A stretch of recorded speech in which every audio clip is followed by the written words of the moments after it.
Hello there, and welcome to episode 8 of the Way Back Rehab podcast. Today we are talking about exercise consumerism. Okay, so what does that mean? Consumerism, I suppose, in the world at large, outside of the fitness industry, I would say is a problem. And it's trickled into the fitness industry as well. So what I mean by that is that exercise consumerism is this idea that there are so many exercises on social media all of the time, okay? 8 best exercises for your hips. You have to be doing this exercise to get rid of your back pain, and so on and so on. And all of this creates this natural fear in people that we are missing out, okay? That there is always something that we are not doing, and that the next thing or the next exercise that we haven't done is going to help us. And this is especially prevalent in the world of rehabilitation and pain, where people feel like they haven't got just the little specific movement to sort of unlock their body, or this exercise will be the master key to make all of their issues go away. Okay, it's not as prevalent in the world of muscle building and strength, because people know that, well, most people should know that sticking to the basics and compound movements and progressive overloading deliver the benefits. Okay, a little bit of a cup of tea on the go here as well, so excuse any slurping. But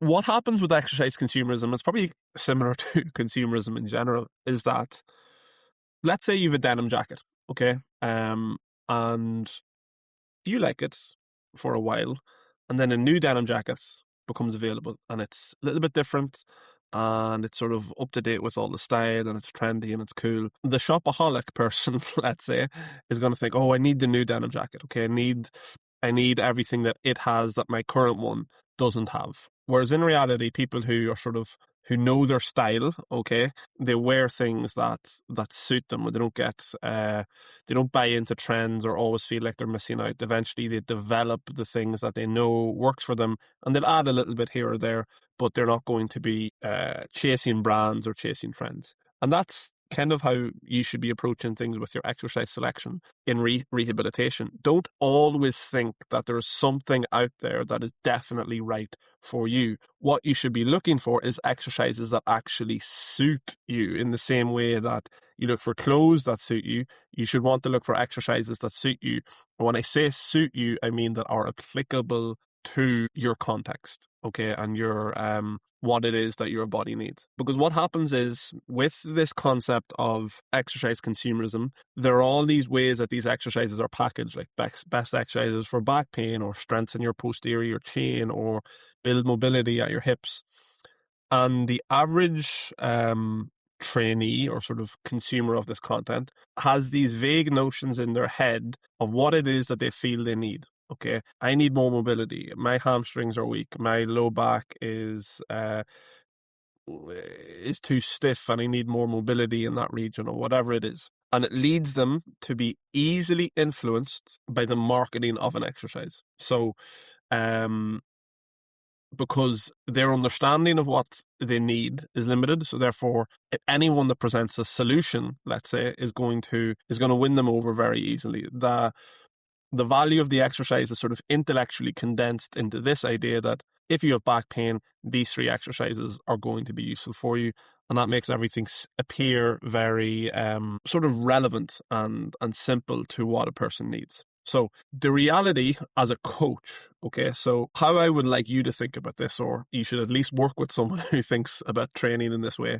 A coach will not say, or at least a good one or a competent one, won't say, your hamstrings keep giving you problems, it must be a strength issue in your hamstrings. But they'll probably ask, why are your hamstrings continuing to cause you problems? That will lead to someone looking at your entire kinetic chain. Maybe it's a lack of internal rotation through your right leg. Maybe it's that you're compressed through your lat or the left side of your torso, which is preventing your ability to get off your left leg to put force through your right leg. All of these different things. And what you're actually looking for isn't just more exercises. You can't just keep feeding the body with physiological inputs and expecting it to spit out adaptations like a vending machine. What you actually want is to have the right movement for the right physical context. Okay. And that's how you get that master key effect where an exercise can unlock the body, but only if it's been prescribed because of a specific theory and a specific way that this is going to be relevant for that person.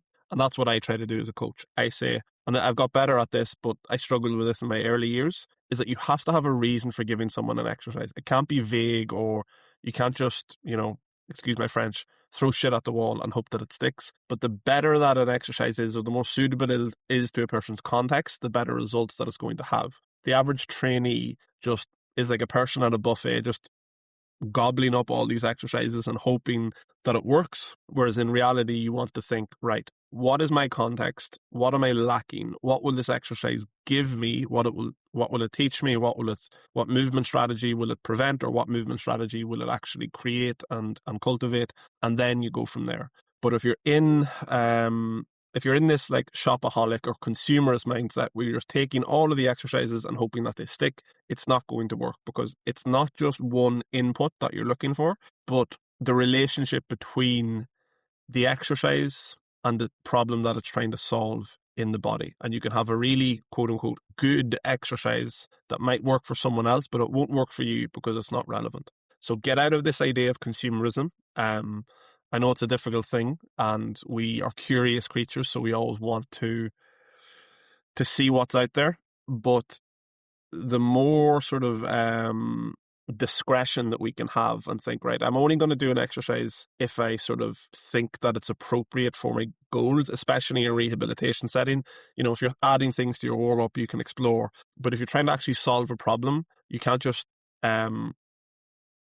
use a scattergun approach. You need to try to be more specific, either yourself, but ideally with a coach who actually knows what it is they're doing. And that's not a plug of me. That's just saying people who are versed in exercise selection and prescription are going to know better than you.